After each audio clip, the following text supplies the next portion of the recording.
উদ্বিগ্ন হয়েও না। ওয়া আনতুমুল আ'লাউনা, তোমরাই বিজয়ী হবে। তোমরাই কি হবে? ইন কুনতুম মুমিনিন, যদি প্রকৃত মুমিন হও তবেই। বুঝতে পারলাম ভাই? আল্লাহ কে বলছেন? আমাদের সৃষ্টিকর্তা, আমাদের পালনকর্তা, আমাদের রিজিক দাতা, আমাদের বিধানদাতা, এই মহাবিশ্বের স্রষ্টা। পুরো মহাবিশ্ব আল্লাহ পাকের আইনে চলে, পৃথিবী বাদ দিয়ে। বলে পৃথিবী বাদ দিয়ে কেমন করে? দুনিয়াতে মানুষ আল্লাহ পাকের বিধান মানে না, পুরো মহাবিশ্ব মানে। বুঝতে পারতেছি না? এই দুনিয়াতে এই পুরো মহাবিশ্বের কোটি কোটি গ্যালাক্সি, গ্রহ, নক্ষত্র, তারা, প্রত্যেকটা জায়গায়, মানে এমনকি একটা গাছের পাতাও আল্লাহ পাকের হুকুম ছাড়া, তাসবিহ ছাড়া চলে না।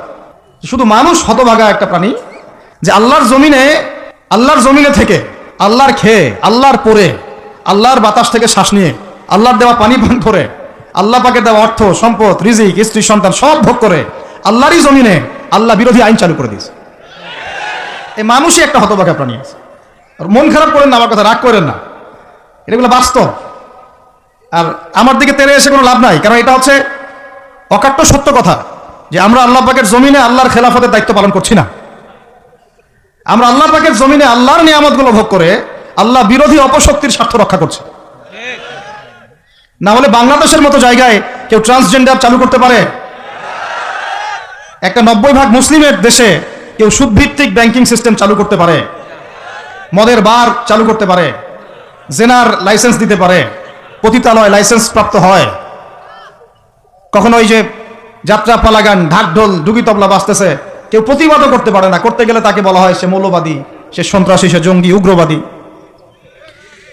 তো আমরা যদি আল্লাহ পাকের জমিনে আল্লাহর খেয়ে, আল্লাহর পরে, আল্লাহ পাকের সব নিয়ামত ভোগ করে এই যদি হয় আমাদের অবস্থা, তাহলে আমাকে আপনি বলেন যে আল্লাহ পাকের কি বয়ে গেছে যে আমাদের হাতে আল্লাহ পাক এই দুনিয়াতে বিজয় দিবেন? আর কোনো জাতি নাই? পুরো মহাবিশ্বে সবাই আল্লাহর হুকুম মেনে চলে। সূরা বনী ইসরাঈল পড়েন, এমন কোন সৃষ্টি নাই আল্লাহ পাকের যে আল্লাহর তাসবিহ পাঠ করে না। শুধু মানুষই হতভাগা একটা সৃষ্টি। আমরা, আল্লাহ মাফ করেন আমাদেরকে, নামাজও পড়ে না। কি করে না? পাঁচবার দিনে বলা হচ্ছে হাইয়া আলাস সালাহ, হাইয়া আলাল ফালাহ, সাফল্যের জন্য আসো, সালাতের জন্য আসো, কল্যাণের জন্য আসো। কানে ঢুকে না? যায় না নামাজ পড়তে। কোরআন, ওই যে বললাম, বাসায়, সবার বাসায় কোরআন আছে। এমন কোন ব্যক্তি আছেন আপনারা যে আপনাদের বাসায় কোরআন নাই? প্রত্যেকের বাসায় আছে। এমনকি আপনার ফোনের মধ্যে অ্যাপসে আছে, খুলে দেখার সময় নাই। সময় কোথায়? মানে এত ব্যস্ত, সকাল থেকে রাত পর্যন্ত এতই ব্যস্ত মানুষ হতভাগা, কোরআন খুলে দেখার সময় নাই। আবার বলে, এসব কথা বললে আবার বলবে যে আমরা কি ইসলাম কম বুঝি? আপনারাই ইসলাম বুঝেন, আমরা বুঝি না? আপনারাই মুসলমান, আমরা মুসলমান না? এইগুলো বলবে। উমর রাদিয়াল্লাহু আনহু ঠিকই বলেছিলেন আজকে থেকে এই 1400 বছর আগে, যে ইসলাম ধ্বংস হবে যখন দেখবা তিনটা বিষয় সমাজে চলছে। এক, দল্লাতুল আলেম, আলেমরা যখন পথভ্রষ্ট হয়ে যাবে তখন সমাজে ইসলাম ধ্বংস হয়ে যাবে। দুই, ওয়াল আইম্মাতুল মুদিল্লিন, যখন আসবে এমন কিছু শাসক যারা পথভ্রষ্ট, মুদিল্লিন, তখন সমাজে ইসলাম ধ্বংস হবে। আর ওয়াল মুনাফিকিন ফি জিদারি কিতাবিল্লাহ, যে মুনাফিকরা যখন আল্লাহর কিতাব নিয়ে বাকবিতণ্ডা করবে, মুনাফিকরাই বাকবিতণ্ডা করবে যে আমরাই বেশি বুঝি ইসলাম, তোমরা বুঝো না। আর বাংলাদেশে টকশো সংস্কৃতি চালু না হলে আমরা এটা বুঝতে পারতাম না যে আসলে হাদিসটা সত্য। মাথার উপর দিয়ে যায় কথা কিছু না, পরে লেকচার রিপিট শুনে নিন। মূল জায়গায় আসি। কোরআন ঘরে আসে, আমরা তেলাওয়াত করি না। নামাজের আজান কানে আসে, নামাজে যাই না। শেষ রাত্রে আল্লাহ পাক প্রথম আসমানে নেমে আসেন। কিভাবে নেমে আসেন আমরা জানি না, ওইটার কাইফিয়াত ব্যাখ্যা করার আমাদের দরকারও নাই। আল্লাহ পাক বলেছেন, বাস ঈমান রাখি। এবং আল্লাহ পাক আহ্বান করতে থাকেন, কে আছো আমার কাছে কিছু চাইবা, আমি তোমাকে দিব। সুবহানাল্লাহ। কে আছো আমাকে ডাকবা, আমি তোমার ডাকে সাড়া দিব। কে আছো আমার কাছে ক্ষমা চাইবা, আমি ক্ষমা করে দিব। এইভাবে ফজর পর্যন্ত আল্লাহ পাক আহ্বান করতে থাকেন। আমরা ওই সময় ফেসবুক চালাই, রিল্যাক্সে ঘুম দেই। তাহলে নামাজের আজান কানে যায়, নামাজ পড়ি না, কোরআন বাসায় আছে, তেলাওয়াত করি না, খুলেও দেখি না, 40 কুলখানি বাদ দিয়ে। আর শেষ রাত্রে আল্লাহ পাক আহ্বান করতে থাকেন, আমি উঠে ওযু করে 2টা রাকাত নামাজ পড়ে একটু দোয়া করব, সেটা পারি না। এই আমি আবার যখন দিনের বেলায় এলেম শিখতে যাই, এমন জায়গায় এলেম শিখতে যাই যেখানে নারী পুরুষ একাকার অবস্থা, ফ্রি মিক্সিং। আমি এমন এলেম শিখতে চাই যে এলেমটা আমাকে 20 বছরে 20টা সূরাও শিখায় না। 20টা হাদিস আপনার মুখস্থ নাই, আমি চ্যালেঞ্জ করতেছি আপনাকে। 20টা হাদিস আপনি দাঁড়ায় বলেন, ছোট ছোট হাদিস খালি। যেমন আমিরুল মুমিনিন উমর ইবনে খাত্তাব রাদিয়াল্লাহু আনহু قال قال رسول الله صلى الله عليه وسلم انما الاعمال بالنيات وانما لكل امرئ ما نوى فمن كانت هجرته الى الله ورسوله فهجرته الى الله ورسوله ওয়ামান কানাত হিজরাতুহু ইলা দুনিয়া ইউসিবুহা আও ইমরাআতিন কি ইয়াতাজাওয়াজুহা ফাহিজরাতুহু ইলা মা হাজারা ইলাইহি। এরকম ছোট্ট ছোট্ট আপনি আমাকে 20টা হাদিস শুনান, যারা 20 বছর পড়াশোনা করেছেন জেনারেল লাইনে, দাঁড়ান দেখি কার সাহস আছে। তো এই হচ্ছে আপনাদের শিক্ষার অবস্থা। তারপরে আপনি আবার যখন চাকরি ক্ষেত্রে যান, ঘুষ ছাড়া আপনার চাকরি হচ্ছে না। এই হলো অর্থনৈতিক জীবনের অবস্থা। আবার চাকরি, ব্যবসা, বাণিজ্য যাই করছেন, এর মধ্যে ম্যান্ডেটরি মাস্ট বি সুদ আছে। কি আছে? এই মাপে কম দেওয়া তো আছেই, অন্যের সম্পদ আত্মসাৎ তো আছেই, পণ্যের ভেজাল দেওয়া তো আছেই, তারপরে সিন্ডিকেট তো আছেই, যেটার দাম এখন এই রজবের আছে কয় তারিখ, রজবের 14-15 হবে না? তো এই রজবের 14-15-তে যে পণ্যের দাম 200 টাকা, 1.5 মাস পরেই সেই পণ্যের দাম হবে 400 টাকা। এই হলো অর্থনৈতিক জীবনের অবস্থা। আর সুদের সাথে সম্পৃক্ত না হলে তো আমাদের ঘুম হচ্ছে না। বাংলাদেশের 64,000 গ্রাম বাংলা বলি না আমরা, 64,000 গ্রাম বাংলায় একাধিক সুদী এনজিও আছে, সবাই সুদী কারবার করতেছে। আমাদের মা বোনরা ওখানে সমিতিতে নাম লিখাচ্ছে, আমরাও নাম লিখাইছি অনেকে। কিস্তি শোধ করতে হচ্ছে, জমি বন্ধক রাখো, বাছুর বন্ধক রাখো, গরু বন্ধক রাখো। শেষমেশ ধনীরা ধনী হচ্ছে, গরিবরা গরিব হচ্ছে। কারণ আল্লাহ পাক এই কিতাবের মধ্যেই বলেছেন, সূরা বাকারার শেষের দিকে আছে যে ইয়া আইয়ুহাল্লাযীনা আমানু, হে মুমিনগণ, ইত্তাকুল্লাহ, আল্লাহকে ভয় করো, ওয়া যারু মা বাকিয়া মিনার রিবা, সুদ ছেড়ে দাও, ইন কুনতুম মুমিনিন, যদি মুমিন হয়ে থাকো, ওয়া ইল্লাম তাফআলু, সুদ যদি না ছাড়ো, ফাআযানু বিহারবিন মিনাল্লাহি ওয়া রাসূলিহি, আল্লাহ এবং তার রাসূলের সাথে যুদ্ধের ঘোষণা শুনে রাখ। আয়াত বুঝলেন? আয়াতটা কি বুঝলেন? আল্লাহ পাক বলছেন যারা সুদ খায় বা সুদ না ছাড়ে, এরা আল্লাহ এবং তার রাসূল মুহাম্মদ সাল্লাল্লাহু আলাইহি ওয়াসাল্লামের বিরুদ্ধে অস্ত্র নিয়ে দাঁড়ায় আছে। তো আপনার আমার কল্যাণ হবে না ভাই দুনিয়ায়? পরকালে কল্যাণ হবে না? আমরা হাউজে কাউসারের পানি তো পাবো ইনশাআল্লাহ, আমরা কবরের উত্তর তো দিতে পারবো ইনশাআল্লাহ। আমাদের জন্য নবী সাল্লাল্লাহু আলাইহি ওয়াসাল্লাম সুপারিশ তো করবেন ইনশাআল্লাহ, সুপারিশ তো নবীজি করবেন, এটা ঠিক আছে, এটা তো ঠিক আছে। কিন্তু কোরআনে যে আল্লাহ পাক বললেন যে সুদ যদি তোমরা না ছাড়ো, তাহলে জেনে রেখো তোমরা আল্লাহ এবং তার রাসূলের বিরুদ্ধে যুদ্ধ করতেছো। তো এখন এটা আমরা কিভাবে আল্লাহ পাককে বুঝ দিব? দুনিয়াতে না বুঝ দিলাম, দুনিয়াতে হয়তো কারো ক্ষমতা আছে, জবানটা বন্ধ করে দিল, এই কথা বলতে পারবেন না, চুপ একদম, সম্ভব কিনা? দুনিয়াতে হয়তো সুদের মহাজন যারা একত্রিত হয়ে দেখা গেল যে একে তো সরাইতে হবে রাস্তা থেকে, এত মারাত্মক কথা বলতেছে, সরাই না হয় দিল, হতেও তো পারে, ইতিহাসে হয় না এমন। তারপরে কারো হয়তো দুনিয়াবি স্বার্থ আছে, বুঝাচ্ছে আমার বউ আছে, বাচ্চা আছে, চাকরি বাকরি কেমনে ছাড়ি ইত্যাদি। তো সব না হয় বুঝলাম, আল্লাহ পাকের সামনে আপনি এখন কি বুঝটা দিবেন? রাসূলের সামনে দাঁড়ায় কি বুঝটা দিবেন? দিতে হবে কি না জবাবটা? আজ হোক আর কাল হোক দিতে হবে কি না? পরকালে যেতে হবে তো নাকি? তো তাই যদি হয়, এটা যদি আমাদের ফাইনাল ডেস্টিনেশন হয়, চূড়ান্ত গন্তব্য হয়, তাহলে কোন ব্যক্তি বুদ্ধিমান, যে দুনিয়াতে সংশোধিত হয় সে, নাকি পরকালে যে ব্যক্তি অপেক্ষায় বসে থাকে সে? এখন এই সংশোধনের দিকে যদি আমরা দাওয়াত দিই, আমরা কি মৌলবাদী হয়ে যাব? সমাজের শত্রু হয়ে যাব? দেশ ও জাতির শত্রু হয়ে যাব? সুদী কারবার ছাড়া অর্থনৈতিক বিষয় কি চালানো সম্ভব না? হ্যাঁ, যখন এই সুদী ব্যাংকিং সিস্টেম, ওয়ার্ল্ড ব্যাংকেরটা তো 1995-এর দিকে আসছে, তারও আগে ছিল ওই যে ব্রিটেনের দি ব্যাংক অফ ব্রিটেন, যেটা প্রথমে ছিল, প্রথমের দিকে আর কি। ও সারা বিশ্বকে শাসন করতে এক সময়, তার আগে করেছে জার্মানি, তারপরেও আসছে ও, এই পশ্চিমাদের দৌরত্ব ফরাসি বিপ্লবের পরে। তো ওয়ার্ল্ড ব্যাংক আসছে 1995-এর দিকে, 45-এর পরে। এর আগে মুসলমানরা বিশ্ব শাসন করে নাই? 4 খলিফা করেন নাই? উমাইয়ারা, আব্বাসীয়রা, ফাতেমিরা, মুঘলরা, তুর্কিরা, উসমানীয়রা, তারা কি বিশ্ব শাসন করে নাই? তো তখন কি সুদ দিয়ে পুরো বিশ্বের অর্থনীতি পরিচালিত হয়েছে? বিকল্প কোনো ব্যবস্থা কি কোরআন এবং হাদিসে নাই? তো যদি সেটা থাকে, আর আমরা যদি এটাকে পাশ কাটায় যাই, গিয়ে পশ্চিমাদের এই অর্থনীতি যদি আমরা গ্রহণ করি, সেভাবে জীবনযাপন করতে থাকি, তো আল্লাহর সামনে কি ভাই আমাদেরকে দাঁড়াতে হবে না? আল্লাহ পাক আমাদের সবাইকে যেন কথাগুলো মন দিয়ে বোঝার তৌফিক দান করেন। এখন যদি পুরো সিস্টেমটা আমরা চেঞ্জ করতে না পারি, ওই ক্ষমতা আমাদের নাই মনে করেন, ব্যক্তি জীবন থেকে সুদ দূর করা যাবে না? আমাকে কি রাষ্ট্র প্রশাসন একদম সুদ না খাইলে অ্যারেস্ট করে নিয়ে যাবে? আমি যদি বলি আমি সুদ খাবো না, সুদ ভিত্তিক ব্যাংকিং সিস্টেমে আমি ডিলিংস করবো না, অ্যাকাউন্ট থাকতে পারে আপনার, কিন্তু আপনি ডিলিংস করতেছেন না, ঠিক আছে? সুদের টাকা যদি আসেও, ওটা আপনি ছেড়ে নিচ্ছেন না, এবং সুদী এনজিও কারবার এগুলোর সাথে আপনি যুক্ত হচ্ছেন না, তো আপনাকে কি অ্যারেস্ট করে নিয়ে যাওয়া হবে জেলখানায়? কেন খাচ্ছিস না বলেন? নিয়ে যাওয়া হবে? এখনো ওই রকম দুঃসাহস দেখানোর মতো লোক বাংলাদেশে আসে নাই যে আপনি সুদ না খাইলে আপনাকে জোর করে ধরে নিয়ে যাবে। আচ্ছা, এরকম কেউ কখনো করবে না তারা এই কাজটা ইনশাআল্লাহ। আর যদি করে তাহলে তো আল্লাহর গজব নেমে আসবে। তো এখন তাহলে সুদ খাচ্ছে কে? আপনি, আমি নিজেই। কে খাচ্ছে তাহলে? আমরা নিজেরাই খাচ্ছি।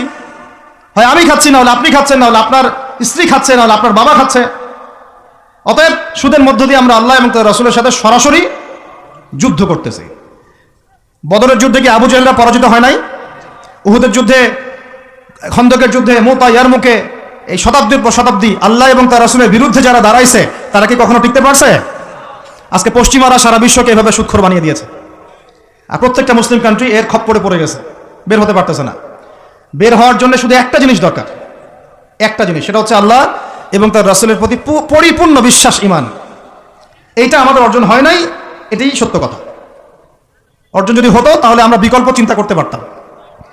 যদি আফগানিস্তান আগামী 10 বছর এভাবেই অর্থনীতি চালাতে পারে, এখন তাদের যে অবস্থা, আগামী 10 বছর যদি আর নতুন করে যুদ্ধ বিগ্রহ না হয় এবং তারা যদি এভাবেই আরো 10 বছর তাদের ডাবল কারেন্সির অর্থনীতি চালাতে পারে, সুদহীন, জাকাত ভিত্তিক, ইসলামিক, আমাদের বিশ্বাস আগামী 10 বছরে দেখবেন তারা মার্কিন ডলারের উপরে আধিপত্য বিস্তার করেছে, ইনশাআল্লাহ। ইনশাআল্লাহ। আমি ইকোনমিক্স নিয়ে পড়াশোনা করেছি ভাই, এমনি এমনি কথা বলতেছি না। অনলাইনে যারা আপনাদেরকে এইসব তালগোল মার্কা কথাবার্তা বুঝায়, যে কাগজের টাকা নিয়ে উল্টাপাল্টা কথা বলছে, ইলেকট্রনিক মানি নিয়ে উল্টাপাল্টা কথা বলতেছে, বিটকয়েন, ক্রিপ্টোকারেন্সি নিয়ে কথা বলতেছে উল্টাপাল্টা, ভাই এগুলো আমরা জেনে বুঝে কথা বলতেছি, জেনে বুঝে পড়াশোনা করে। এগুলোর উপর আমরা থিসিস করেছি ইউনিভার্সিটিতে, এগুলোর উপরেই। এমনি এমনি কথা বলতেছি না যে পেপার মানি আপনার পকেটে, আমার পকেটে যেটা আছে আপনার পকেটেও সেটাই আছে, এর ভিতরেও সুদ আছে। ইলেকট্রনিক মানি যেগুলো আমরা ইউজ করতেছি এগুলোর ভিতরেও সুদ আছে, অল্প হোক আর বেশি হোক। এর সামনে আসবে বিটকয়েন, ওইটার মধ্যে সুদের ভিতর উপর সুদ, তার উপর আসতেছে একটা সিস্টেম যেটা অলরেডি কয়েকটা কান্ট্রিতে অ্যাপ্লাই হয়ে গেছে, চায়নায়, উত্তর কোরিয়া, দক্ষিণ কোরিয়া ইত্যাদি কান্ট্রিতে। এটা হলো ক্যাশলেস সোসাইটি, মানে কোনো ক্যাশই থাকবে না সোসাইটির মধ্যে, ডিজিট থাকবে, খালি ডিজিট। মানে আপনি বলতে পারবেন না যে আমার 1 লক্ষ টাকা আছে, যদি বলি 1 লক্ষ টাকা আছে, টাকাটা আমার হাতে দেন দেখি, আপনি হাতে দিতে পারবেন না, দেওয়ার মতো কিছু নাই। ওইটা আপনার ডিজিটে থাকবে, নাম্বারে, ফিগারে, 1 লাখ, এটা ফিগার। ইতিহাসে এমন কোনো কারেন্সি আসে নাই যেটা ধরাও যায় না, ছোঁয়াও যায় না, পকেটেও রাখা যায় না। এটা আসতেছে সামনে। যারা বুঝে না এগুলা, আমরা আক্রমণাত্মক কথা বলতে চাচ্ছি না, আল্লাহ পাক তাদেরকে হেদায়েত দান করুন। যারা বুঝে না তারা মনে করতে পারে এগুলো হচ্ছে ভবিষ্যৎবাণী, আদতে এইগুলো বর্তমান বিশ্বে চলতেছে, আমাদের সেই সম্পর্কে জ্ঞান নাই। আমরা অনেকেই ক্যাশলেস সোসাইটি প্রতিষ্ঠার চেষ্টা করতেছি, এটার মধ্যে যতটুকু কল্যাণ আছে না তার চেয়ে বেশি অকল্যাণ আছে। যখন আমরা একটা জিনিস চালু হয়ে যায় তখন সবাই কিন্তু প্রতিবাদ করি না, যখন চালু হয়ে যায় তারপরে ওরা যখন ইসলাম বিরোধী এজেন্ডা বাস্তবায়ন করে তখন আমাদের টনক নড়ে। এক্সাম্পল দিই একটা, তাহলে বুঝবেন। আজকে ট্রান্সজেন্ডার নিয়ে যারা পেট্রোনাইজ করতেছে, পিছন থেকে ফান্ডিং করতেছে, এটাকে প্রমোট করতেছে, অনলাইন অফলাইন যেখানে ঢুকবেন খালি এগুলোই দেখা যাচ্ছে, এর পিছনে একটা সুদী এনজিওদের হাত আছে। কাদের হাত আছে? তো এখন সারা দেশে যখন এরা কারবার শুরু করেছিল তখন আমরা কিন্তু সবাই মিলে এইভাবে প্রতিবাদ করি নাই। আজকে যখন তারা একটা জিনিসকে প্রতিষ্ঠা করার চেষ্টা করতেছে ওদের স্বার্থে, ইসলামের বিপক্ষে, এখন আমাদের অনেকের টনক নড়তেছে যে আরে এ কি হচ্ছে, আমাদের মুসলমানদের বাচ্চারা এগুলো কি শিখতেছে। সমস্যা হচ্ছে আমরা সমস্যা আসলে শুরুতে বোঝার মতো ওই নূর, বাসিরা, হিকমা আমাদের এখনো পয়দা হয়নি। যেমন শেষে গিয়ে একদম কুলে, কি বলে ওটাকে, মাঝপথে গিয়ে যখন দড়িয়ায় যখন নৌকা ডোবা শুরু করে তখন আমাদের হুঁশ ফিরে, আরে কি হচ্ছে এগুলো। তো আল্লাহ পাক আমাদেরকে বিজয় দিবেন এটা প্রতিশ্রুতি দিয়েছেন, যে একটা নিয়ে কথা বলতে গেলে ভিতরে চলে গেছে। আমার সমস্যা এটাই, আলোচনা করতে গেলে একটু বেশি ভিতরে চলে যাই, পরে আর বেরোতে পারি না। আপনারা কি আলোচনা বুঝতে পারতেছেন? আল্লাহ পাক আমাদেরকে প্রতিশ্রুতি দিয়েছেন যে তোমরা দুশ্চিন্তাগ্রস্ত হও না, তোমরা টেনশন করো না, ভয় পেও না, হীনবল হও না, আনতুমুল আ'লাউনা, তোমরাই বিজয়ী হবে এই দুনিয়াতে এবং আখিরাতে, তোমরাই বিজয়ী হবে ইন কুনতুম মুমিনিন, যদি প্রকৃতপক্ষে মুমিন হয়ে থাকো। আমাকে বলেন, যারা আজান শুনেও নামাজে যায় না এরা কি মুমিন? বলেন। আপনি মনে করছেন আমি জুমার নামাজ তো পড়ি, ঈদের নামাজ তো পড়ি। এমনও হতভাগা মানুষ আছে পৃথিবীতে যাদের নামাজ প্রথমবার তারা নামাজ পড়ে জানাজার নামাজ, আছে না ভাই? আল্লাহ পাক আমাদের সবাইকে 5 ওয়াক্ত নামাজি হওয়ার তৌফিক দান করেন, এবং কাজা নামাজ অনেকের আছে, আল্লাহ পাক সেগুলো আদায় করার তৌফিক দান করেন। আপনারা যখন হজ উমরা সফরে যাবেন বেশি বেশি সেখানে নামাজ পড়বেন, কারণ ওখানে 1 রাকাত নামাজ হারাম শরীফে পড়লে 1 লক্ষ রাকাতের নেকি হয়, আর মদিনা মুনাওয়ারায় পড়লে, মানে হারামে পড়লে 1000 নেকি হয়। আর এই দুইটা আমরা খুব ভালো জানি, মিম্বরে আলোচনা হয় খুব, মাশাআল্লাহ, তাই না? তো নসিহত হচ্ছে ওখানে গিয়ে আমরা বেশি বেশি নামাজ পড়বো, নফল নামাজ, ঠিক আছে? কাজা নামাজগুলো হিসেব করে আদায় করার চেষ্টা করবো ইনশাআল্লাহ। তবে হাদিসে আরেকটা জায়গা আছে, ওইটা আমরা ভুলে গেছি। আরো একটা মসজিদ আমাদের আছে ভাই, যেখানে 2 রাকাত নামাজ পড়লে জীবনের সব গুনাহ মাফ হয়ে যায়। ওইটা আমাদের পাঠ্যপুস্তকে নাই, আমাদের চেতনায় নাই, আলোচনায় নাই, মিম্বরে নাই, খুতবায় নাই। সেই মসজিদ কোথায়? ওই মসজিদ কি আমাদের না ইহুদিদের? কি মনে হয় আপনাদের? ওই আল আকসা কি আমাদের না ওদের? ওইখানে 2 রাকাত নামাজ পড়লে, সফর করে 2 রাকাত নামাজ পড়লে জীবনের সব গুনাহ মাফ হয়ে যাবে। ওইখানে আমরা এখন ঢুকতে পারি না। কারো কোনো ফিকির আছে? ইয়াংদেরকে বলতেছি ভাই, লেকচারগুলো আমাদের বেশিরভাগই ইয়াংদের জন্য। যে এই যে সেলফি, এই শোডাউন, একজন বক্তাকে আপনি দেখতে চান, ইসলামী সেলিব্রিটিজম, এগুলো যে চালু করেছি আমরা, এইগুলো দিয়ে দিন আল্লাহর জমিনে কায়েম হবে না। এগুলো ভালোবাসা মহব্বতের নিদর্শন না। সত্যি সত্যি যদি আমাদেরকে আপনারা মহব্বত করে থাকেন, এমনভাবে নিজেকে গড়েন যাতে বাইতুল মুকাদ্দাস জয় করতে পারেন। ওই দিন বুঝবো যে আপনারা আমাদেরকে মহব্বত করেন, আমাদের কথা শুনেন, মানেন, বুঝেন। এমন একটা জামা আমাদেরকে করতে হবে যার একজন নেতা থাকবে, একটা নেতা, একদম সামি'না ওয়া আতা'না, শুনলাম মানলাম এমন নেতা। এত ইখতিলাফ, এত বিভক্তি চলবে না। মানে বিভক্তি, ইখতিলাফ থাকতে পারে মাসলা মাসাইলের ব্যাপারে, ফিকহি ব্যাপারে, কিন্তু এই এত দলীয় বিভক্তি থাকা যাবে না। এক টেবিলে আলেমদেরকে বসতেই হবে। আলেমরা যদি এক টেবিলে না বসে ঐক্যের দৃষ্টান্ত স্থাপন না করতে পারে, জনগণ ঐক্যবদ্ধ হতে পারবে না। বাংলাদেশের সবচেয়ে বেশি দরকার এখন উলামায়ে কেরামের ঐক্য। আমরা যারা ছোটরা আছি, আমাদের মূল কাজ এখন এইটাই, আমরা এটাই ফিকির করি কিভাবে আলেমদেরকে একটা জায়গায় বসানো যায়। আলেমরা যদি ঐক্যবদ্ধ হতে পারেন, জনগণ একদিকে ফোকাস করে চলতে পারবে ইনশাআল্লাহ। এবং তাদের মধ্যে যদি একজন আমির নিযুক্ত করা হয় এবং তার কথা যদি আমরা সূরাভিত্তিক মেনে চলি, ইনশাআল্লাহ বাংলাদেশ কেন, পুরো বিশ্বে দিন কায়েম করা সম্ভব। আমরা এই দিক থেকে আমরা মোটামুটি 20-30 বছর পিছায় আছি এখনো। বুঝতে পারছেন না আমার কথা? এই দিক থেকে দেখেন, আল্লাহ নবী সাল্লাল্লাহু আলাইহি ওয়াসাল্লাম মক্কাতেও সাহাবীদের মধ্যে কখনো বিভক্তি হতে দেন নাই। একজন নেতা, তার আন্ডারে সব সাহাবীরা বায়াত করে আছেন, হাতে হাত রেখে, ব্যাস যা বলবেন তাই। ডানে যেতে বলে ডাইনে, বামে যেতে বলে বামে। মার খাচ্ছেন, যদি নবীজি বলেন হিজরত করে চলে যাও, হিজরত করে চলে গেল আবিসিনিয়ায়, তাই না? আর যদি নবীজি বলেন সবর করো, সাবরান আলা ইয়াসির ফাইন্নামা ওয়াইদাকুমুল জান্নাহ, সবর করো, তোমাদের জন্য জান্নাত, সবর করতেছেন, মার খাচ্ছেন, তাও কোনো কথা বলতেছেন না। এইরকম সামি'না ওয়া আতা'নার জেনারেশন না থাকলে দিন কায়েম হয় না, যেটা আমাদের বিগত 50 বছর আমরা করতে পারি নাই। এটাই সত্য কথা। এটা করার জন্য সবার আগে আমাদের মনের হিংসা দূর করতে হবে। কি দূর করতে হবে? মনের হিংসা দূর করতে হবে, মনের অহংকার দূর করতে হবে, নিজেকে ছোট মনে করা শিখতে হবে। আমি ছোট মানুষ, বড়রা যে দায়িত্ব দিবেন সেটা পালন করব। আলেম ওলামার সহবতে থাকবো, তাদের পরামর্শ চলবো, আমাকে যেভাবে গাইড করেন সেভাবে চলবো, যখন যে দায়িত্ব আসবে সেটা পালন করব। চিন্তা এরকম না থাকলে আপনি চলতে পারবেন না, বিদ্রোহী হয়ে যাবেন তখন। বেয়াদবি, যে প্রথমে একটা কথা বলছি, বেয়াদবি। আমরা অনেকেই বড় বড় বরেণ্য আলেমদের সাথে বেয়াদবি করছি, তাদের মান ইজ্জত হানি করছি। অনলাইনে লাইভে চলে আসলাম, একটা কথা বলে দিলাম, একটা পোস্ট দিয়ে দিলাম, ভাবছি আমি ইসলামের বড় উপকার করে ফেললাম। আদতে আমি বিশৃঙ্খল একটা অবস্থা ছিল, আরো বিশৃঙ্খলতা বাড়ালাম। আমি কাছাকাছি তো আনতেই পারলাম না। কিছু মানুষের কাজ দেখলে মনে হচ্ছে যে তাদের একটাই কাজ। কি একটাই কাজ? অনলাইনে একটা একটা করে আলেম, একটা একটা করে বক্তা, একটা একটা করে দায়ীর নাম ধরে ধরে সমালোচনা করা। এটা করে আপনি দিনের কি উপকারটা করতেছেন? এই কাজগুলো করে আপনি দিনের কোন জায়গায় খেদমতটা করতেছেন বলেন? এতে করে মানুষের দিন সম্পর্কে, সেই আলেম সম্পর্কে, সেই বক্তা সম্পর্কে, সেই ওস্তাদ সম্পর্কে, সেই ইসলামী দল সম্পর্কে কি ভালো ধারণা সৃষ্টি হচ্ছে না খারাপ? আমরা যদি প্রশ্ন করি যে আপনি নিজের চেহারাটা একটু আয়নায় দেখেন না, আপনার ভিতরে কি কোনো দোষ নাই? আপনি কি এই উম্মার নেতৃত্ব দেওয়ার যোগ্যতা অর্জন করেছেন? কতগুলো কিতাব পড়েছেন? কি ডিগ্রি অর্জন করেছেন? কতটুকু সার্টিফিকেট অর্জন করেছেন? কতটুকু তাজকিয়া অর্জন করেছেন?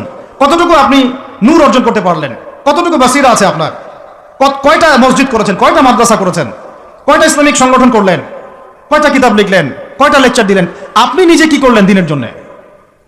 এই চিন্তাটা করা দরকার নাই যে আমি নিজে কি করলাম দিনের জন্য, ও কি করলো, ওর কি খেদমত, ওর কি দোষ, ওর কি ত্রুটি, এইগুলোর চর্চা আমরা ব্যস্ত হয়ে আছি এখন। এই একটা কারণে আমাদের ওলামায়ে কেরামদের মধ্যে ঐক্য হচ্ছে না, দুর্ভাগ্যজনকভাবে। কারণ আমরা একটা শ্রেণী আলেমদের ইজ্জত ধোয়ার পিছনে লেগে গেছি। আর একজন আলেম না একটা ভুল করছে ভাই, আলেম মানুষ তো, কেন বেয়াদবি করতে হবে আপনাকে? কেন আপনাকে একটা সেশন করতে হবে, কেন একটা এটা করতে হবে, সেটা করতে হবে? চুপ করে থাকেন আপনি। পারলে তার সাথে আপনি পার্সোনালি দেখা করেন, তার কাছে যান, তার কথার পিছনের কারণটা খুঁজে বের করার চেষ্টা করেন। ইসলামের খেদমত এগুলো হচ্ছে না। তো ওইদিকে যেতে যাচ্ছি না। একটা রিকোয়েস্ট করবো আপনাদেরকে, যে আমরা সবাই একটা দায়িত্ব কাঁধে নেই, যে এই উম্মতকে বিজয়ী করার জন্য আমারও কিছু দায়িত্ব আছে। আপনার দায়িত্ব নেই ভাই? আপনি আয়নার সামনে আজকে রাত্রে দাঁড়ায় অনেস্টলি সততার সাথে দাঁড়াবেন। দাঁড়ায় আপনার চেহারা আয়নায় দেখবেন, দেখে চিন্তা করবেন যে আসলে আমি আজ পর্যন্ত এই উম্মাকে কি দিয়েছি। বলেন তো কি বললাম ভাই? আয়নার সামনে দাঁড়ায় কি বলবেন? আমি আদনান, আমি আব্দুর রহমান, আমি আব্দুর রহিম, আমি অমুক, আমি তমুক, আমি ইসলামকে, উম্মাকে, আল্লাহকে, রাসূলকে কি দিয়েছি এই পর্যন্ত। যদি আপনার মনের মধ্যে সততা থাকে, জবাব ওই আয়নার তসবির আপনাকে দিয়ে দিবে। একটা উর্দু শের আছে যে চেহারে তো আকসার ধোকা দেতি হ্যায়, সচ তো আইনা বলতি হ্যায়। মানে চেহারা তো বেশিরভাগ সময় ধোকা দেয় মানুষকে, সত্য কথা বলে আয়নার প্রতিবিম্ব। তো আল্লাহর ওয়াস্তে নিজের আত্মসমালোচনা করি, আমরা উম্মাকে কি দিলাম এটার ফিকির করি। এখন যদি উত্তর আসে যে আমি অনেক দিয়েছি উম্মাকে, আমি একদম কামেল হয়ে গেছি, তাহলে বুঝবেন আপনার মধ্যে ইবলিসের চরিত্র আসছে। ইবলিসই বলতে পারে যে আমি সবার চেয়ে শ্রেষ্ঠ। ওই যে বলে নাই, আনা খায়রুম মিনহু, আমি আদমের চেয়ে শ্রেষ্ঠ। খলাকতানি মিন নার, আমাকে আগুন দিয়ে সৃষ্টি করেছেন। খলাকতাহু মিন তিন, তাকে মাটি দিয়ে সৃষ্টি করেছেন। এই কিবার যদি চলে আসে, বুঝবেন আপনি ধ্বংস হয়ে গেছে। ফিরআউন বলেছিল আনা রাব্বুকুমুল আ'লা, আমি তোমাদের মহান রব। নাউযুবিল্লাহ। আর একজন আল্লাহর বান্দা খালি বলবে আল্লাহুম্মা ইজআলনি ফি আইনি সগীরা ওয়াজআলনি ফি আ'য়ুনিন নাসি কাবীরা। আল্লাহ তুমি আমাকে নিজের চোখে ছোট বানায় দাও, আর অন্য মানুষের চোখে আমাকে বড় বানায় দাও। আমিন। তো আত্মসমালোচনা করতে হবে কিনা ভাই? এখন যদি আমার উত্তর আসে যে না, আমি তো আসলে ভাই কিছু করতে পারি নাই, এই টুকটাক কিছু লেকচার দিয়েছি, এতটুকুই, এখনো আমি উম্মাহকে ঐক্যবদ্ধ করতে পারি নাই, উলামায়ে কেরামকে এক জায়গায় আনতে পারি নাই, আমি এখনো কোনো ইসলামিক বড় কোনো অ্যাসোসিয়েশন ফর্ম করতে পারলাম না, এখন পর্যন্ত আমি 100টা কিতাব লিখতে পারি নাই, এখনো আমি ইফতা দেওয়ার মতো বা মুফতি হওয়ার মতো যোগ্যতা অর্জন করিনি, এখনো আমার কোরআনের কত জ্ঞান শেখা বাকি, কত আলেমের সোহবতের থেকে নূর নেওয়া বাকি, এখনো কত দূর যাওয়া বাকি। এই চিন্তাগুলো যদি মনের মধ্যে আসে, তখন দেখবেন রাতে আপনার ঘুম হারাম হয়ে গেছে। তখন আপনার প্রচেষ্টা চলবে ইনশাল্লাহ কিভাবে এগুলো আপনি অর্জন করতে পারবেন। ওই গুটি কয়েক মানুষকে দিয়ে দিন কায়েম হবে ইনশাল্লাহ। আমার কথা রাগ করলেন নাকি? একটু মন খারাপ করলে আল্লাহ পাক ওই ওসিলায় যদি আপনাকে আবার দিনের দিকে নিয়ে আসেন, আমার লেকচার ওয়াজ করা সার্থক। একটু আঘাত পাইলে আমি খুশি হব। সরকার, প্রশাসন, আম জনগণ, আমাদের মা বোন, আপনারা, আমাদের পরের প্রজন্ম, কেউই আমাদের শত্রু না। আমাদের শত্রু বরং আমার বা আমাদের চেয়ে ভালো কোনো বন্ধুই নেই আপনাদের। আমার বা আমাদের চেয়ে ভালো কোনো বন্ধু নাই আপনাদের। যারা আছে এদের ব্যাপারে একটা স্টেটমেন্ট বলে দিই আমি, যে তুজ জैसा दोस्त हो তো দুশ্মন কি কোই জরুরত নেই। ওইরকম বন্ধু যদি থাকে তাহলে দুশ্মনের কোনো দরকার হবে না। এই বিশ্বে যারা পশ্চিমাদেরকে বন্ধু বানাইছে ওদের কোনো দুশ্মনের দরকার নাই। একদম খোলামেলা বলে, ইসরায়েলের সাথে যারা আতাত করেছে ওদের দুশ্মনের দরকার নাই। পশ্চিমা আমেরিকাদের সাথে যারা বন্ধুত্ব করে চলছে এদের দুশ্মনের কোনো দরকার নাই। দেখে নিন এদের চরিত্র হচ্ছে, এরা একটা মুখ নিয়ে আপনার সামনে আসবে, ওদের একটা স্বার্থ পিছনে থাকবে, ওই স্বার্থ উদ্ধার করার জন্য বন্ধুর বেশে আপনার সামনে আসবে। এরপর স্বার্থ উদ্ধার করা শেষ, আপনার গর্দান নামাই দিবে তারপরে। বিশ্বাস করতেছেন না? আমরা ওদেরকে চিনি, কারণ আমরা আল্লাহর কিতাব পড়ি না ভাই। আল্লাহ পাক এই কিতাবের সূরা মাঈদার 51 নম্বর আয়াতে বলেছেন, ইয়া আইয়ুহাল্লাযীনা আমানু, হে মুমিনগণ, লা তাত্তাখিযুল ইয়াহুদা ওয়ান নাসারা আউলিয়া, তোমরা এই ইহুদিদেরকে আর নাসারা খ্রিস্টানদেরকে বন্ধুরূপে গ্রহণ করো না। কে বলেছেন ভাই? আমার কিছু বলার আছে এখানে? কোন ইহুদি কোন খ্রিস্টানকে? আল্লাহ পাকে সবার কথা বলছেন? উত্তর না। ওদের মধ্যেও কিছু কিছু ভালো মানুষ আছে, সত্য এটা, কিছু কিছু ভালো মানুষ আছে। কারা তাহলে? কাদেরকে নিষেধ করলেন আল্লাহ পাক? আল্লাহ পাক বলছেন বা'দুহুম আউলিয়া ও বা'দ, ওদের মধ্যে কিছু আছে যারা একে অপরের বন্ধু। একে অপরের, বলেন তো ইসরায়েল আর আমেরিকা কি একে অপরের বন্ধু না? বন্ধু না। এদেরকে বন্ধুরূপে গ্রহণ করতে আল্লাহ নিষেধ করেছেন। এই আয়াতটা এখন ওই মধ্যপ্রাচ্যের এই হাবিবিদেরকে কে বুঝাবে? কে বুঝাবে? এই জর্ডানের রাজাকে কে বুঝাবে? আমাদের সৌদের কিংকে কে বুঝাবে? লেবাননকে কে বুঝাবে? এই যে গলফ কান্ট্রিদেরকে কে বুঝাবে? যে আল্লাহ পাক বলেছেন ইহুদি এবং খ্রিস্টানদের মধ্যে যারা একে অপরের বন্ধু, এদেরকে আমরা বলি জায়নিস্ট। কি বলি? জায়নিস্ট, মানে জায়নবাদী। এরা জায়নিস্ট মুভমেন্ট চালু করেছে সারা ওয়ার্ল্ডে। এদের উদ্দেশ্য হচ্ছে হোলি ল্যান্ডটা দখল করা, মানে ওই নীলনদ থেকে ইউফ্রেটিস পর্যন্ত দখল করে ওইখানে দাজ্জালের শাসন কায়েম করা, এটা ওদের লক্ষ্য। এই একটা লক্ষ্যেও রাগাচ্ছে। এদেরকে আল্লাহ পাক বন্ধুরূপে গ্রহণ করতে নিষেধ করেছেন। এই আয়াতটা আপনি ওদেরকে কিভাবে বুঝাবেন? আল্লাহ পাক আরো বলছেন ওয়া মা ইয়াতাওয়াল্লাহু মিনকুম, আয়াত কিন্তু শেষ হয়নি এখনো। আল্লাহ পাক বলছেন ওয়া মা ইয়াতাওয়াল্লাহু মিনকুম, তোমাদের মধ্যে হে মুমিনরা কেউ যদি ওদের দিকে মুখ ফিরাও, মানে ওদেরকে অ্যালায়েন্স রূপে গ্রহণ করো, ফাইন্নাহু মিনহুম, তুমি তখন তাদের অন্তর্ভুক্ত হয়ে যাবে। নাউযুবিল্লাহ। তার মানে কি তারা কাফের হয়ে যাবে? আমরা কি তাহলে এদের সবাইকে কাফের বলছি, তাকফির করছি? উত্তর না। যারা বলে আমরা এদেরকে তাকফির করেছি, এরা ডাহা মিথ্যাবাদী, এরা হচ্ছে ডাহা মিথ্যাবাদী। আমরা এ ধরনের মধ্যপ্রাচ্যের শাসকদেরকে তাকফির করি নাই, আগেও করিনি, এখনো করি না, ভবিষ্যতে ইনশাল্লাহ করবো না। আল্লাহ পাক কি বলছেন তাহলে? আল্লাহ পাক আয়াতের শেষে উত্তর দিচ্ছেন ওয়া মা ইয়াতাওয়াল্লাহু মিনকুম ফাইন্নাহু মিনহুম, তোমাদের মধ্যে কেউ যদি ইহুদি নাসারাদের সাথে, জায়নিস্টদের সাথে জোট গঠন করো, ওদেরকে বন্ধুরূপে গ্রহণ করো, তাহলে তোমরা তাদের অন্তর্ভুক্ত হয়ে যাবে, আমাদের কেউ থাকবে না। এর মানে তারা কি হবে? ইন্নাল্লাহা লা ইয়াহদিল কওমাজ জালিমিন, আল্লাহ পাক এই জালেমদেরকে হেদায়েত দেন না, তার মানে তারা হবে জালেম। কি হবে? আল্লাহ পাক শব্দ ইউজ করেছেন কি? জালেম। অতএব যদি কেউ জায়নিস্টদেরকে মিত্ররূপে, বন্ধুরূপে গ্রহণ করে, সে ব্যক্তি হোক, সমাজ হোক, সরকার হোক, রাষ্ট্র হোক, সে জালেম হয়ে যাবে। কি হবে ভাই? সে কি কাফের হবে? উত্তর না। কাফের হবে? কি হয়ে যাবে? জালেম। ইন্নাল্লাহা লা ইয়াহদিল কওমাজ জালিমিন, আল্লাহ পাক জালেমদেরকে হেদায়েত দেন না। এই জন্যই তো মদের বার ওপেন করতেছেন, এখন কনসার্ট করতেছেন, হ্যালোইন করতেছেন, এইটা করতেছেন, ওইটা করতেছেন। কেন? আল্লাহ পাক নারাজ হয়েছেন। আল্লাহ পাক কি হয়েছেন? নারাজ হয়েছেন আল্লাহ পাক। এখান থেকে ফিরে না আসলে আল্লাহ পাক ধরবেন। তো এখান থেকে আপনি বুঝতে পারছেন যে পুরো বৈশ্বিক প্রেক্ষাপটে আমাদের অবস্থাটা কি। আরো একটা আয়াত আছে, এটা সূরা বাকারা, এটা আরো মারাত্মক। এটা আল্লাহ পাক তার নবীকে বলছেন যে ওয়ালান তারদা, ভালো করে শুনেন যুবকরা, আল্লাহ পাক বলছেন ওয়ালান তারদা। আপনারা হয়তো অনেকে গ্রামার জানেন না, যারা মাদ্রাসা ব্যাকগ্রাউন্ডে তারা জানে, বুঝবেন। এখানে মানে এমন একটা কথা বলা হচ্ছে যে কখনোই তারা সন্তুষ্ট হবে না।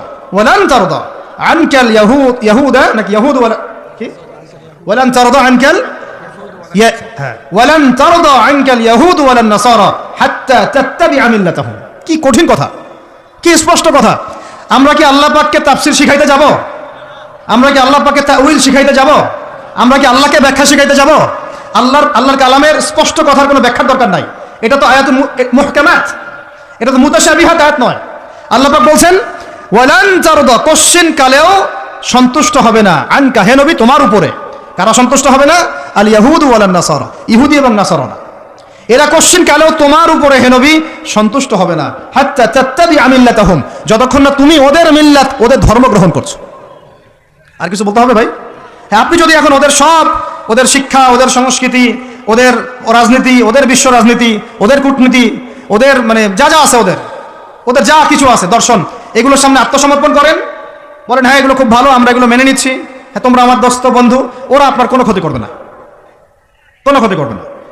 কিন্তু যদি আপনি এগুলোর বিরুদ্ধে দাঁড়ান, না তোমাদের এইসব গডলেস উল্টাপাল্টা আল্লাহ বিরোধী শিক্ষা এগুলো চলবে না, তোমাদের সুদভিত্তিক অর্থনীতি চলবে না, তোমাদের এই আল্লাহ বিরোধী এই যে জিও পলিটিক্স চলবে না, তোমাদের এই মুসলিমদের উপর অত্যাচার নিধন এগুলো চলবে না, তোমাদের এই সব জুলুম নির্যাতন চলবে না, এইগুলো কথা যদি আপনি বলে ওদের বিরুদ্ধে দাঁড়ান, কথা দিয়ে দাঁড়ান, কলম দিয়ে দাঁড়ান, অ্যাসোসিয়েশন দিয়ে দাঁড়ান, বা একটা জাতিগতভাবে প্রতিবাদ করেন, বা আপনি ওদের জুলুমের বিরুদ্ধে দাঁড়িয়ে যান, বলেন যে না আমরা ফিলিস্তিনিদের পাশে আছি, প্রয়োজনে আমরা ওদের পক্ষে যুদ্ধ করব, এই ধরনের কোনো কথা যদি আপনার মুখ দিয়ে বেরিয়ে যায়, মুখ ফসকেও যদি বেরিয়ে যায়, দেখবেন ওরা পুরো শক্তি নিয়ে আপনার বিরুদ্ধে ঝাঁপায় পড়ছে। বুঝতে পারেন নাই মনে? আর কেমনে বললে বুঝবেন আমার জানা নাই? এর চেয়ে আর খোলামেলা কোনো কথা বলা সম্ভব না। এই হলো কোরআনের কথা। আরো আছে, আরো বলি একটা, নিতে পারবেন তো?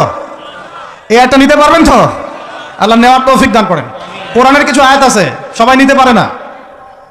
কোন কোন আয়াত আছে শুনলে মানুষ মনে করে যে কোরআন তো আমার জন্যই নাজিল হয়েছে, আর কোন কোন আয়াত আছে শুনলে মানুষ মনে করে এই আয়াতটা নাজিল করার কি দরকার ছিল। নাউজুবিল্লাহ। এখন এই যুগ চলতেছে, সব মানতে রাজি, কিসের পর্দা, পর্দার কি দরকার? সব মানি কোরআনের, যাকাত ভিত্তিক, কিসের যাকাত, যাকাত দেওয়ার কি দরকার? সব মানি, চোরের আবার হাত কাটতে হবে কেন, মানবতা বিরোধী কাজ। সব মানি কোরআনের, ব্যভিচার করলে রজম কেন করতে হবে, এটা তো বর্বর মধ্যযুগীয় আইন। কথা বুঝতে পারেন না? কোরআনের সবাই নিতে পারে না। কোরআনে 400 থেকে 450 জায়গায় আছে যে আল্লাহ রাব্বুল আলামিনের দিন প্রতিষ্ঠার জন্য তোমরা দাওয়াতের পাশাপাশি জিহাদ করো। কি করো? ওই শব্দ নিতেই পারে না মানুষ। শুনলেই যারা ইসলামের বিরুদ্ধে আছে, সরাসরি বিরুদ্ধে আছে, ওরা তো এমনি নিতে পারেই না, এটা আলাদা বিষয়। যারা দাড়ি টুপিওয়ালা কালিমা পড়া কিছু মুসলমান আছে, মুনাফেক নামধারী মুসলমান, এরাও নিতে পারে না। দেখেন নাই কি অবস্থাটা হইলো অক্টোবর মাসে, এই যে প্যালেস্টাইন ইস্যু নিয়ে এই প্রকাশ্য একটা জিহাদ চলতেছে ইহুদিদের সাথে, একদম স্পষ্ট, সবাই চিনতেছে কারা হকপন্থী কারা বাতিলপন্থী। একটা মানুষ যে নামাজ পড়ে না সেও চিনতে পারতেছে যে হ্যাঁ এরা জালেম, এরা মাজলুম, তাই না? প্রশাসনের 98% ভাই এটাই বিশ্বাস করে যে ইসরায়েল জালেম, এই ফিলিস্তিনের ভাইরা মাজলুম। অনেক ভাইয়ের সাথে আমাদের দেখা হয়, কথা হয়, চা খাই। আল্লাহ পাক তো একটা জায়গা দিয়েছেন আলহামদুলিল্লাহ মহব্বতের।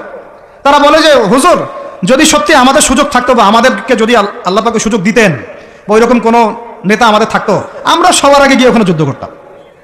তা আমাদের দেশে প্রশাসনের লোকজন বলেছে, কথা বুঝতে পারতেছেন? কিন্তু মুসলমান নামধারী, আলেম নামধারী কিছু দাড়ি টুপিওয়ালা বুঝতে পারলো না যে ওই ভাইরা মাজলুম আর এরা জালেম। এরকম চলমান তাজা একটা জাজল্যমান ইস্যুতেও ঘুরিয়ে ফিরিয়ে ইনিয়ে বিনিয়ে ইসরায়েলের পক্ষ নেওয়া শুরু করলো। এটা নিয়ে বলতে বলতে আমি ক্লান্ত হয়ে গেছি, আর আমি এগুলো বলতেও চাই না, আমার লজ্জা লাগে। এদের বিরুদ্ধে দু একটা কথা বলতে আমার এনার্জি লস হয় এবং লজ্জাও লাগে। নির্লজ্জ শ্রেণী, নির্লজ্জ। দেখেন সিরাজউদ্দৌলার নাম শুনেছেন? বেচারা পরাজিত হয়েছিল। বেচারা কি হয়েছে? কিন্তু লড়াই করে পরাজিত হয়েছে। মীর জাফরের নাম শুনেছেন? ও বেটা ব্রিটেনের হাত ধরে জয়লাভ করেছে, জয়লাভ করে মসনদেও বসেছে, কিন্তু কিয়ামত পর্যন্ত মানুষ গাদ্দারদেরকে মীর জাফর নামে ডাকে। কথা বুঝতে পারেন নাই? তো সবসময় দুনিয়ার সাফল্য, দুনিয়ার বিজয়, দুনিয়ার আধিপত্য সবকিছু না। জনগণ সব বুঝে এখন। বাংলাদেশের ইয়াং জেনারেশন স্পেশালি, তারা অনেক পড়াশোনা করে এখন, বুঝে, আলেমদের সাথে থাকে। হক বাতিল এভাবে আপনি আলাদা করতে পারবেন না। হককে বাতিল, বাতিলকে হক বানাইতে পারবেন না। ইনশাল্লাহ হক হকের জায়গায় স্পষ্ট থাকবে, বাতিল বাতিলের জায়গায় স্পষ্ট থাকবে। এই সময়গুলোতে মানুষ বলেছে যে ভাইরা শিশু হত্যার প্রতিবাদ করতেছে, বোনদের ইজ্জত নিধনের প্রতিবাদ করতেছে, বোম্বিং এর প্রতিবাদ করতেছে, এদের আকীদা ঠিক নাই, এদের মানহাজ ঠিক নাই, এরা সঠিক মুসলমান না। এরকম অবস্থায় মানুষ বলেছে আইয়ুবী রাহিমাহুল্লাহ যখন আক্রমণ করে বাইতুল মুকাদ্দাস জয় করেছিলেন, উনারও আকীদা মানহাজ ঠিক ছিল না। এরকম অবস্থায়ও মানুষ বলেছে বাংলাদেশের মাটিতে বসে দাড়ি টুপিওয়ালা পাগড়ি জুব্বা নিয়ে বলেছে যে হামাস এটা বিচ্ছিন্ন জনগোষ্ঠী এবং ওই নাকি অপরাধী, সক্ষমতা নাই, কেন সে যুদ্ধ করতে গেল। বলেছে যে হামাসকে সৃষ্টি করেছে নাকি ইসরায়েল। তো এই হলো অবস্থা। না এদের আকীদার কোনো সঠিক জ্ঞান আছে, না সত্যিকারের মানহাজের সঠিক জ্ঞান আছে, আর না ইতিহাসের কোনো সঠিক জ্ঞান আছে। হামাস সৃষ্টি হয়েছে 1994 সালের দিকে। কত সাল বলেন? 1989 থেকে 92 সালের মধ্যে একটা চুক্তি হয়েছিল। আমি তো বলি আমার সামনে বসান, আর বসতে চাইলে অনলাইনে বাহাসের কথা বলে, তো অনলাইনে না, যদি পান আপনারা ধরে নিয়ে আমাদের মাদ্রাসায় নিয়ে আসবেন। ধরে কি করবেন? আমাদের মাদ্রাসার সামনে বসাই দিবেন। অনলাইনে কোনো বাহাস হয় না, অফলাইনে হবে, সামনাসামনি। কিতাব যত কিতাব আছে নিয়ে আসুক, সমস্যা নাই, কিন্তু অনলাইনে না, হবে কোথায়? অফলাইনের সামনাসামনি টেবিল থাকবে, দুই দিকে দুজন বসবে। প্রয়োজনে প্রশাসন থাকবে, প্রয়োজনে আমাদের আরো বড় বড় ওলামায়ে কেরাম থাকবেন, তারা এখানে এটাকে জাজ করবেন। এই যে কথাটা বললো হামাসকে সৃষ্টি করেছে কি ইসরায়েল, আমি শুধু অর্থনীতি নিয়ে পড়ি নাই, আমরা 6টা সাবজেক্ট নিয়ে পড়ছিলাম ইউনিভার্সিটিতে। আমাদের ফ্যাকাল্টির মধ্যে 6টা সাবজেক্ট মেইন ছিল, মেজর। একটা হলো ফিলোসফি, একটা হলো ইংরেজি, একটা অর্থনীতি, একটা এই গ্লোবাল অ্যাফেয়ার্স মানে জিও পলিটিক্স, যেটাকে আমরা জিও পলিটিক্স বলি, আর একটা হচ্ছে হিস্ট্রি, আর একটা হচ্ছে পশ্চিমা দর্শন। এই যে পশ্চিমা দর্শনের এতগুলো কথা আমরা বলি, এমনি বলি না, আমরা জানি ওদের দর্শনের মধ্যে কোথায় কুফর আছে, কোথায় শিরক আছে। এখন ইতিহাস আপনাকে ছোট্ট করে বলতেছি। 1989 সালে একটা চুক্তি হয়েছে ফিলিস্তিনের সাথে। এই চুক্তিটার নাম 89 থেকে 92 মধ্যে, এই চুক্তিটার নাম হচ্ছে অসলো শান্তি চুক্তি। বলেন কি বললাম? এই চুক্তিটা সাধারণ ফিলিস্তিনি যারা তাদের ভূমি ফেরত চায়, যারা ইসরায়েলের পতন চায়, যারা এই জুলুমের বিরুদ্ধে দাঁড়িয়ে আছে, ওরা মেনে নেয় নাই। তো যারা মেনে নেয় নাই, পরবর্তীতে তারা এই হামাস নামক সংগঠনটা তৈরি করেছে। এটা সশস্ত্র অবস্থা, ওদের দুইটা অংশ আছে, একটা আল কাসাম ব্রিগেড, আর একটা হচ্ছে দাওয়ার জন্য। কিছু মানুষ দাওয়াতের মেহনতে থাকে, কিছু মানুষ সশস্ত্র যুদ্ধ করে। এটা উড়ে এসে জুড়ে বসে নাই, এরা বিগত প্রায় 75 বছর থেকে ধাক্কা সহ্য করতে করতে করতে করতে আজকে বাধ্য হয়ে জায়গা আসছে। একটা কিতাব বাজারে আসবে ইনশাল্লাহ, আপনারা দোয়া করেন যেন কিতাবটাকে মানে সবচেয়ে সেরাভাবে যেন আল্লাহ পাক আনার তৌফিক দান করেন। এর নাম হচ্ছে হুরমাতুল আকসা। কি নাম? আল্লাহ পাক যেন তৌফিক দান করেন, আমিন। একদম বিগত 5000 বছরের ইতিহাস আপনাকে দিয়ে দিব ইনশাআল্লাহ। কত বছর? 5000 বছর পুরাতন ঘটনা আল আকসা। কত বছর ভাই? 5000 বছর। ওইটা ইব্রাহিম আলাইহিস সালামের হিজরতের জায়গা। ওখান থেকে ইয়াকুব আলাইহিস সালামের ছেলেরা মিশরে আসছে। ওইখান থেকে মুসা আলাইহিস সালামের যুগে তারা আবার গিয়েছে আল আকসা দখল করতে।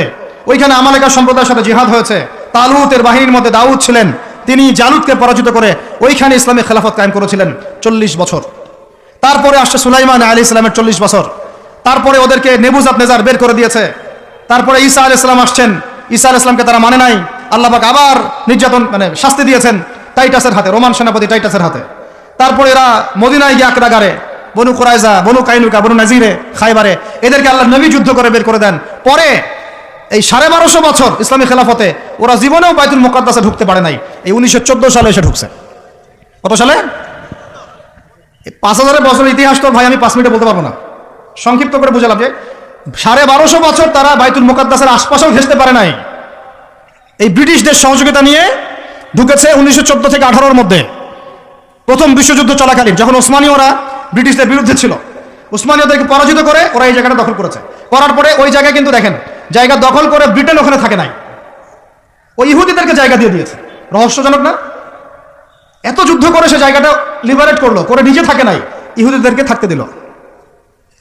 এই যে বলেছি বাদহুম আউলিয়াউ বাদ, এরা একে অপরের বন্ধু, এরা একে অপরের কি বন্ধু। যে বন্ধুত্ব দেখলেন, প্রথম বন্ধুত্ব জায়গা দিয়ে দিল। তারপরে 1914 থেকে 45 সাল পর্যন্ত ব্রিটিশরা এদেরকে পেলে পুষে বড় করলো, অর্থ দিয়ে, সামরিক যান দিয়ে, মিলিটারি সহযোগিতা দিয়ে, ব্যাংকিং সিস্টেম দিয়ে, যা পারছে সব দিয়ে দিয়েছে, যা পারছে সব দিয়েছে।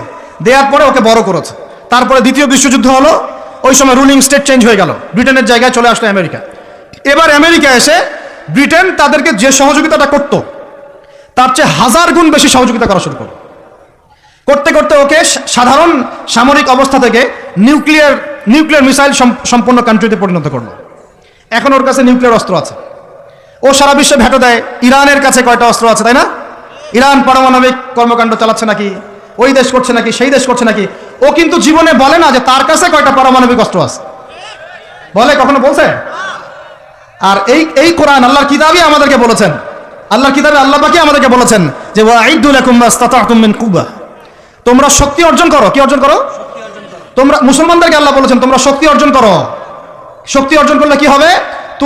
তুরহিবুনা বিহি আদুওয়াল্লাহি ওয়া আদুওয়াকুম, তোমরা আল্লাহর দুশমন এবং তোমাদের দুশমনদেরকে ভয় দেখাতে পারবা। এই যুগে পারমাণবিক অস্ত্র ছাড়া কোনো রাষ্ট্রকে কেউ ভয় করে না। ভয় করে? ওই আয়াতের উপরে আমল মুসলমানরা আমরা করতে পারি নাই, আমল করেছে ইসরায়েল। বুঝাতে পারলাম না মনে হয়, বুঝাতে পারি নাই মনে হয়। এই আয়াতের উপরে আমরা আমল করতে পারিনি এখনো, আমল করেছে কারা? ও শত শত পারমাণবিক অস্ত্র তৈরি করে রেখে দিয়েছে, বাংকার তৈরি করা আছে, বাংকার, যে অচিরেই যদি সারা বিশ্ব জুড়ে একটা তৃতীয় বিশ্বযুদ্ধ লেগে যায় এবং পারমাণবিক অস্ত্র প্রয়োগ করা শুরু হয়, ও যেন বাংকারের নিচে, মাটির নিচে 100 ফিট, 200 ফিট, 300 ফিট, 500 ফিট নিচে গিয়ে লুকাতে পারে। আর আমরা এখন কিসে পড়ে আছি জানেন? আলুর মধ্যে আল্লাহ নাম পাওয়া গেছে, গরুর কলিজায় কালিমা পাওয়া গেছে। আমরা এখানে পড়ে আছি ভাই, মন খারাপ করতেছেন নাকি? এই হলো আমাদের অবস্থা। কি একটা অবস্থা! আমরা পড়ে আছি এখন কলা নিয়ে। কলা মানে রাস্তাঘাটে আমরা বের হবো হনুমানের মূর্তি নিয়ে, বানরের মূর্তি নিয়ে, দেখেন নাই?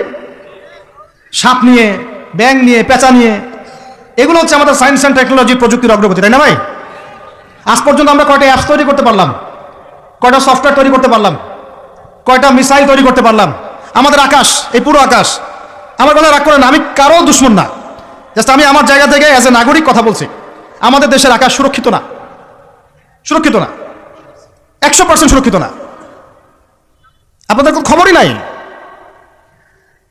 আর ইসরায়েলের আকাশ, আপনি মারবেন কোনো মিসাইল, ওর আয়রন ডোম রেডি করে রাখছে, আকাশেই আপনার মিসাইল ধ্বংস করে রেখে দিবে। যে কাজগুলো আমাদের করা দরকার, আল্লাহ পাক আমাদেরকে করতে বলছেন এই কিতাবের মধ্যে, যে তোমরা ওয়াইদু লাকুম মাস্তাতাতুম মিন কুওয়া, সাধ্যমতো শক্তি অর্জন করো তোমরা। কাদেরকে বলছেন? আমাদের হিন্দু ভাইদেরকে, ইহুদিদেরকে, খ্রিস্টানদেরকে, বৌদ্ধদেরকে। কিন্তু পুরো বিশ্বের হিন্দু ভাইরা, বৌদ্ধরা, ভাই বলছি আমি, আদম সন্তান তো তারা নাকি, ওই সেন্সে বলছি আর কি। হিন্দু সম্প্রদায়, বৌদ্ধ সম্প্রদায়, চাইনিজদের বৌদ্ধ সম্প্রদায়, রাশিয়ান, আমেরিকান, ন্যাটোদের, এই খ্রিস্টান সম্প্রদায়, ইহুদি সম্প্রদায়, ওরা সবাই এই আয়াতের উপর আমল করে দেখিয়ে দিয়েছে। আর আমরা বললাম পড়ে আছে কিসে ভাই? ওই যে আমিনটা জোরে হবে, নাচতে হবে।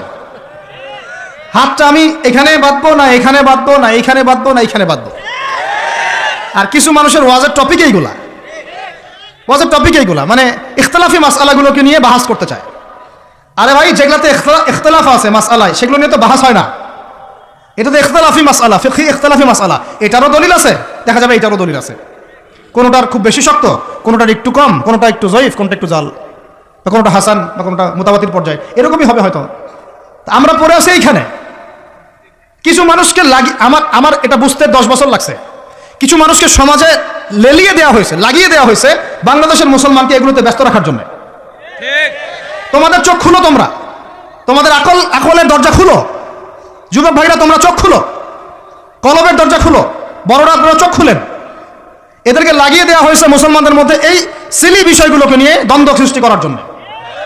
এগুলো নিয়ে মসজিদ ভাগ করে ফেলতেছে, মাদ্রাসা ভাগ করে ফেলতেছে। ফরজ ঐক্য নষ্ট করে হলেও মুস্তাহাব প্রতিষ্ঠা করতে হবে। ফরজ ঐক্য নষ্ট করে হলেও মুস্তাহাব প্রতিষ্ঠা করতে যাচ্ছে। কি একটা অবস্থা বলেন! ইন্না লিল্লাহি ওয়া ইন্না ইলাইহি রাজিউন। যখন মানুষের ঐক্যবদ্ধ হওয়া উচিত, আমাদেরকে ওদের সাথে লড়াই না করে সমকক্ষ হওয়া দরকার। যে শক্তিতে, অর্থনীতিতে, সমরনীতিতে, সব দিক থেকে আমরা সমমানের, ওরা আমাদের দিকে চোখ রাখাতে পারবে না, এগুলো নিয়ে ভাবা দরকার। আমরা পড়ে আছি এখন এগুলো নিয়ে। এদিকে অর্থনীতিতে সুদ খাচ্ছি দিব্যি, আল্লাহর আইন একটাও বাস্তবায়ন করতে পারতেছি না আমরা। ঐক্য বিনষ্ট হয়ে যাচ্ছে। ওলামায়ে কেরামের সংখ্যা কম, এই চেয়ারে বসার মানুষদের সংখ্যা কম। আমাদেরকে এখন বসতে হয়, আমরা আল্লাহর কাছে কান্নাকাটি করি। যেটা কি হচ্ছে? আমি কি নিয়ামত পাচ্ছি না ফিতনায় পড়ে আছি? আমি কি আল্লাহ নিয়ামত প্রাপ্ত বান্দা না ফিতনায় নিপতিত হলাম? স্টেজ ভর্তি ওলামায়ে কেরাম বসে থাকেন, বড় বড় মুহাক্কিক আলেমরা। আমাকে কথা বলতে হচ্ছে, আমি নাদান নগণ্য বান্দা। তাহলে আমি কি ফিতনায় পড়ে আছি, না আল্লাহ পাক আমাকে নিয়ামত দিয়েছেন? এটাই ভাবতে কুল কিনাটা পাচ্ছি না আমরা। এই চেয়ারগুলোতে আপনাদেরকে বসতে হবে না? শুধু কি আলেম ওলামারাই দায়িত্ব পালন করবেন? আপনাদেরকে পড়াশোনা করতে হবে না? আলেম তৈরি করতে হবে না? শিক্ষা নিচ্ছেন, প্রথমেই বললাম 20 বছর পড়তেছেন, কোরআনের বালাই নাই, হাদিসের বালাই নাই, নৈতিকতার বালাই নাই, মেয়েদের সাথে ফ্রি মিক্সিং, অ্যাফেয়ার্স, হারাম relation, PUBG, Free Fire, TikTok, এইগুলাই। তো এই জেনারেশনটাকে দিয়ে আমি কেমন করে দিন প্রতিষ্ঠার দিকে কথা বলতে পারি? আমার কথা রাগ করতেছে নাকি ভাই? আমি একটু গাঠঠোট্টা মানুষ আর খোলামেলা কথা বলি, এটা আমার দোষ। তবে এই দোষটা নিয়ে আমি আল্লাহর পথে কাজ করতে চাই। কারণ সবসময় নরম নরম সুরের কথায় ওয়াজে কাজ হয় না। নরম নরম কথা বলার সময় শেষ হয়ে গেছে। এখন হক আর বাতিল স্পষ্ট করতে হবে, তবে হিকমার সাথে, প্রজ্ঞার সাথে। যে আয়াতে আমাদেরকে আল্লাহ পাক আমল করতে বলেছেন, সেই আয়াতে আমল করতেছে এখন সারা বিশ্বের ইহুদি শক্তি, খ্রিস্টান শক্তি, অন্যান্য শক্তিরা। যুবকরা শুনেন, আল্লাহ পাক বলেছেন লাতাজিদান্না আশাদ্দান নাস আদাওয়াতাল লিল্লাযিনা আমানুল ইয়াহুদ ওয়াল্লাযিনা আশরাকু। এই আয়াত আপনারা নিতে পারবেন না আমি জানি। আল্লাহ পাক বলছেন, হে মুসলমানরা শুনো। আমরা তো মুসলমান নাকি? হে মুমিনরা শুনো। আগে শুনেছেন ইহুদি নাসারাদেরকে বন্ধুরূপে গ্রহণ করতে নিষেধ করা হয়েছে। আগে শুনেছেন ওরা একে অপরের বন্ধু। আগে শুনেছেন যে ওরা ততক্ষণ সন্তুষ্ট হবে না যতক্ষণ না তারা আপনাকে ওদের ধর্মের দীক্ষিত করছে। এবার আল্লাহ পাক বলছেন, মানুষের মধ্যে, হে মুসলমানরা, তোমাদের সাথে যারা শত্রুতা করে, মানুষের মধ্যে তোমাদের সাথে সবচেয়ে বেশি শত্রুতা রাখে যারা, তারা হলো 2 শ্রেণীর মানুষ। কয় শ্রেণী? এক শ্রেণী হচ্ছে আল ইয়াহুদ, এক শ্রেণী ইহুদি, মানে ওই যে আমাদের বোনদেরকে ধর্ষণ করছে ফিলিস্তিনে, আমাদের ভাইদেরকে বোম মারছে যারা, বাচ্চাদেরকে বোম মারছে যারা, এরা তোমাদের সাথে সবচেয়ে বেশি শত্রুতা রাখে। আর এক শ্রেণী আছে ওয়াল্লাযীনা আশরাকু, ওয়াল্লাযীনা, যারা শিরক করে, মুশরিক। আমাদের চারপাশে মুশরিকরা আছে না নাই? আমাদের একজন শ্রদ্ধেয় আলেম, আল্লাহ পাক তাকে নেখায়াত দারাজ করেন, দীর্ঘ নেখায়াত দারাজ করেন, ওলামা সম্মেলনে বলেছিলেন যে ফিলিস্তিনের ভাইরা আক্রান্ত হলে এদিক ওদিকে যাওয়ার সুযোগ আছে, কমপক্ষে মিশর, জর্ডান ইত্যাদি তারা চেষ্টা করতে পারে। মুসলমানদের উপর যদি, বাংলাদেশের মুসলমানদের যদি আল্লাহ না করুক কখনো কোনো সমস্যা আসে, বাংলার মুসলমানরা যাবে কোথায়? চতুর্দিক থেকে বেষ্টিত আছে। 2 শ্রেণীর মানুষ তোমাদের সাথে সবচেয়ে বেশি শত্রুতা রাখে। কে বলেছেন? আল্লাহ পাক, আল্লাহর কালাম, সূরা মাইদা পড়ে দেখেন। কোন সূরা? মাইদা পড়ে দেখেন। এক শ্রেণী ইহুদি, এক শ্রেণী মুশরিক। এখন সারা বিশ্বে ইহুদি আর মুশরিকরা একে অপরের সবচেয়ে ঘনিষ্ঠ বন্ধু। এখন বুঝেন ওয়ার্ল্ড অ্যাফেয়ার্স কিভাবে ডিল হচ্ছে। কোরআন একদম একদম জাজল্যমান, মনে হচ্ছে এখনই আয়াত নাজিল হলো। এখন আমাদের উপর যদি আল্লাহ না করুক কোনো সমস্যা আসে, আমরা যাব কোথায়?